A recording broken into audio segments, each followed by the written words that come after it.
School trip. एक school bus रात के अंधेरे में पहाड़ के गोल गोल रास्तों पर चलती चली जा रही थी।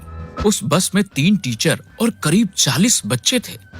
देहरादून के एक स्कूल से निकली यह बस बच्चों को स्कूल ट्रिप पर मसूरी ले जा रही थी। हम लोग थोड़ी ही देर में मसूरी पहुंचने वाले हैं। सब लोग शांत बैठे रहो। अरे सर, क्या आप भी कम से कम स्कूल ट्रिप पर तो शांत होने को मत बोलिए। हाँ सर, यहाँ तो मस्ती करना हमारा हक है। ठीक है, मस्ती करो, लेकिन कोई गड़बड़ नहीं होनी चाहिए। तभी अचानक मानव नाम का एक लड़का चीख पड़ता है। सब हैरानी से उसकी तरफ देखते हैं तो वो सहमा हुआ बाहर देख रहा होता है। क्या हुआ मानव? वो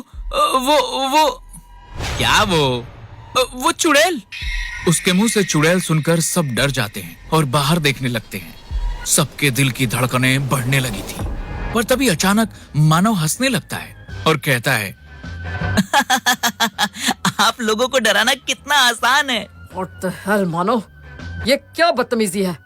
ऐसे ही इतना डर लगता है और तू ये हरकतें कर रहा है। क्या बात है मानव, मजा आ गया। बैंड बज गई सबकी। Shut up, Sanju, it's not funny। तभी अचानक बस रुक गई। पता चला कि मसूरी आ गया है। सामने ही उनका होटल था। वो सब उतरे और होटल में पहुंचे। तुम सबके कमरे बुक है। एक कमरे में 4 बच्चे रहेंगे। रात का समय है, इसलिए तुम लोग फौरन अपने कमरे में जाओ और जाकर सो जाओ। और हाँ, एक बात का ध्यान रखना, उस सामने जो नहर दिख रही है ना, उस नहर के बराबर में एक खंडहर है और यहाँ के लोगों का कहना है कि वो भूतिया है, इसलिए कोई भी उस एरिया में नहीं जाएगा। और पहली बात तो रात में निकलना ही मत। किसी को कोई भी जरूरत हो तो मेरे पास आना। Okay sir, good night. Good night. वो सब लोग अपने अपने कमरे में चले जाते हैं। संजू, प्रेम, मानव और तरन एक कमरे में रुकते हैं। वो चारों सोने के लिए लेट जाते हैं। पर तभी संजू उठकर बैठ जाता है और कहता है, चलो उठ जाओ सब, हम लोग बाहर जा रहे हैं। कहाँ बाहर? उस नहर के पास।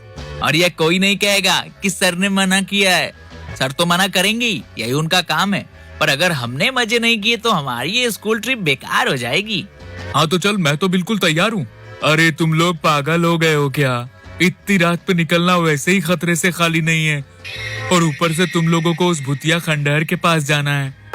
अरे चुप कर डरपोक कहीं के, उठ जा फौरन और चल हमारे साथ। नहीं, मैं नहीं आऊंगा। अच्छा चल, उस खंडहर के पास नहीं जाएंगे, बस बाहर टहलकर वापस आ जाएंगे। देख कितना अच्छा मौसम हो रहा है, ठंडा ठंडा। मानव की बातें सुनकर तरन भी उसके साथ चलने को तैयार हो जाता है और चारों दबे कदमों के साथ होटल से निकलते हैं। बाहर सचमुच बहुत ठंड थी।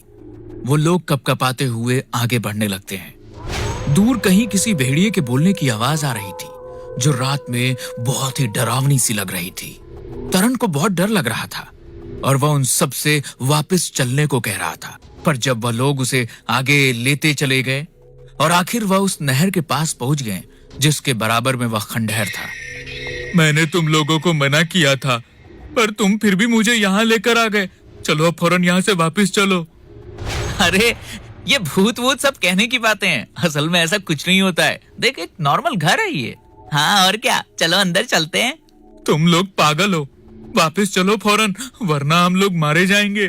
तभी अचानक तरन को एक पायल की आवाज सुनाई देती है जिसे सुनकर वह और ज्यादा डर जाता है। पर बाकी सब खंडहर के दरवाजे की तरफ बढ़ रहे थे।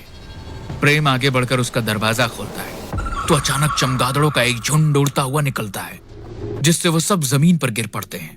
मैं अभी भी कह रहा हूँ, वापस चल लो प्लीज। चमगादड़ थे ये, भूत नहीं, चल उठ जा।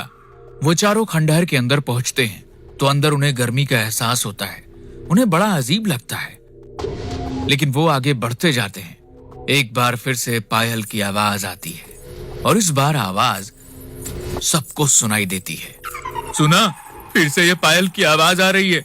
हाँ लग तो रही है, पर हो सकता है कोई बिल्ली होगी जिसके गले में घंटी बंधी होगी। प्रेम का इतना कहना था कि अचानक उस खंडहर के अंदर बहुत तेज आंधी चलने लगी। उस आंधी के चक्कर में चारों लोग बिछड़ जाते हैं और अलग अलग कमरों में पहुंच जाते हैं। उन चारों कमरों में एक एक मोमबत्ती जल रही थी जिससे कमरे में हल्की रोशनी हो रही थी। प्रेम, संजू, मानव, कहाँ हो तुम लोग? मैं किसी कमरे में हूँ, पर इस कमरे से बाहर आने का रास्ता नहीं दिख रहा है। हाँ, मैं भी ऐसे ही एक कमरे में हूँ। तरन, मानव और संजू को तो एक दूसरे को आवाज देते हैं, लेकिन प्रेम की कोई आवाज नहीं आती।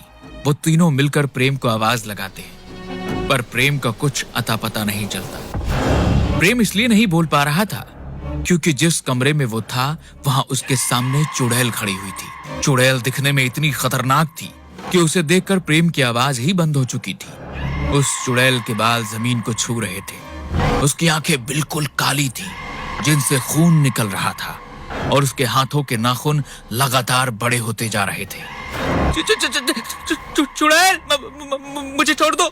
चुड़ैल बिना कुछ बोले उसकी तरफ बढ़ने लगती है। डर के मारे वो कमरे के बाहर भागने की कोशिश करता है, लेकिन बाहर जाने के लिए उसे कोई दरवाजा नजर नहीं आता।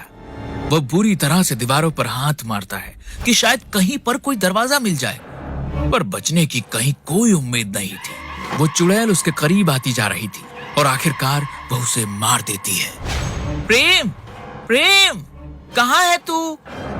मोमबत्ती को दीवार के पास लेकर आओ, दरवाजा मिल जाएगा और बाहर आ जाओ। वो तीनों मोमबत्ती को दीवार के पास लाते हैं तो उन्हें दरवाजा मिल जाता है। तीनों बाहर आते हैं और उन्हें अपनी आंखों पर यकीन नहीं होता क्योंकि उनके सामने प्रेम की लाश पड़ी हुई थी। तरन यह देखकर अपना सिर पकड़कर बैठ जाता है और रोने लगता है। हम में से कोई नहीं बचेगा, वो हम सबको मार डालेगी। मैंने इतना मना किया पर तुम लोग नहीं माने। चलो फटाफट यहाँ से निकलो। हाँ चलो। पर प्रेम का क्या, उसे यहीं छोड़ दोगे? वो मर चुका है, चलो यहाँ से। वो लोग अभी एक कदम भी नहीं बढ़ पाए थे कि अचानक उनके सामने चुड़ैल प्रकट हो गई। वो अपने चारों हाथों और पैरों पर चल रही थी। उसे देखकर उन सबकी चीख निकल गई। वो फौरन दरवाजे की तरफ भागे, पर वह दरवाजा अपने आप बंद हो गया और वह चुड़ैल किसी जानवर की तरह उनकी तरफ बढ़ने लगी। वो लोग बस दरवाजे को पीट रहे थे और चिल्ला रहे थे। चुड़ैल ने हाथ का इशारा किया और वो तीनों हवा में उड़ने लगे। अब हमारे बचने की कोई उम्मीद नहीं है। मेरे और प्रेम की मौत के जिम्मेदार तुम लोग हो। हमें माफ कर दो तरन। चुड़ैल उन्हें मारने ही वाली थी कि तभी अचानक उस खंडहर का दरवाजा बाहर से खुला और रमेश अंदर आया। रमेश को देखकर उन तीनों की जान में जान आई और वो चिल्लाने लगे, सर हमें बचा लीजिए, हमें माफ कर दीजिए सर, हमने आपकी बात नहीं मानी, प्लीज हमें बचा लीजिए। सर मैंने इन लोगों को बहुत मना किया था पर ये लोग मुझे जबरदस्ती यहाँ लेकर आ गए, प्लीज हमें बचा लीजिए। वो तीनों रमेश से उन्हें बचाने की गुहार लगा रहे थे, पर रमेश जैसे उनकी कोई बात ही नहीं सुन रहा था। उसने उन्हें इग्नोर करते हुए चुड़ैल से कहा, ये 4 शिकार मैंने भेजे थे तेरे लिए, अब 4 साल तक मुझसे कोई उम्मीद न रखना। ये आप क्या बोल रहे हैं सर? चुप कर, मुझे बात करने दे। ठीक है। ये क्या चल रहा है? क्या आप हमारी बलि दे रहे हैं? हाँ, मैंने यहाँ आते ही तुम लोगों को खास तौर पर इस जगह के बारे में इसीलिए तो बताया था क्योंकि मुझे इस चुड़ैल को तुम्हारी बलि देनी थी। मुझे पता था तुम लोग मेरे मना करने पर यहाँ जरूर आओगे। पर क्यों? क्योंकि बहुत पहले मुझसे धोखे से इस चुड़ैल का एक बच्चा मर गया था। तब से ये मेरी सजा है कि मुझे इसको हर साल एक बच्चा शिकार के तौर पर ला कर देना होता है। हे भगवान, अब तक आप कितने बच्चों को मार चुके हो? रे चुड़ैल, तू बातें क्या सुन रही है? खत्म कर दे इन लोगों को, और अब मैं 4 साल बाद आऊंगा।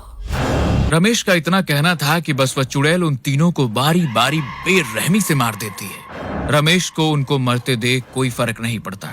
ऐसा लग रहा था जैसे उसके अंदर दिल ही ना हो। शुक्र है मुझे 4 साल का सुकून मिल गया। अब मैं ये देश छोड़कर ही चला जाऊंगा। तंग आ गया हूँ मैं इस चुड़ैल से। चुड़ैल रमेश के मन की बात जान जाती है और जैसे ही वह बाहर जाने लगता है तो वह अपना हाथ लंबा करके उसे पकड़ लेती है। रमेश चिल्लाता है और अपने आप को छुड़ाने की कोशिश करता है। हे चुड़ैल, तू क्या कर रही है? छोड़ दे मुझे।